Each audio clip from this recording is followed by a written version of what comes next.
Tomato rice రెసిపీతో వచ్చేసానండి. చాలా టేస్టీగా ఉంటుంది. ఒక గ్లాస్ బాస్మతి రైస్ 1 అవర్ ముందు నానబెట్టుకోవాలి. 1కి 2 వాటర్ కరెక్ట్గా ఉంటుందండి. లవంగం, యాలక్క, పట్ట, కొంచెం ఆయిల్, కొంచెం సాల్ట్ వేసుకొని వాటర్ బాగా హీట్ అయ్యాక నానబెట్టుకున్న బియ్యం వేసేసుకోవాలండి.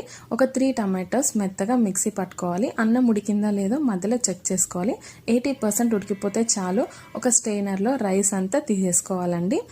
తర్వాత అదే ప్యాన్లో ఒక 2 టేబుల్ స్పూన్ ఆయిల్, ఒక 2 టేబుల్ స్పూన్ నెయ్యి వేసుకొని వేడైనాక దాంట్లో పట్ట, లవంగం, యాలక్క 3 వేసుకొని అది కొంచెం ఫ్రై అయినాక 1/2 స్పూన్ షాజీరా, కొంచెం అల్లం వెల్లుల్లిపాయ పేస్ట్ వేసుకొని ఫ్రై అయినాక ఒక 2 పెద్ద ఆనియన్స్, 2 పచ్చిమిర్చి, మనం మిక్సీ పట్టుకున్న టమాటో పేస్ట్, గరం మసాలా, ధనియాల పొడి, కొంచెం కారము, కొంచెం పసుపు పొడి, సాల్ట్ వేసుకొని ఫ్రై చేసుకున్నాక ఒక టమాటో చిన్నగా కట్ చేసుకోవాలండి. అది వేసుకోవాలి. కొత్తిమీర వేసుకోవాలి. మనం బాయిల్ చేసుకున్న రైస్ వేసి కలిపేసుకుంటే మనకి ఎంతో టేస్టీ అయిన టమాటో రైస్ రెసిపీ రెడీ అయిపోతుంది.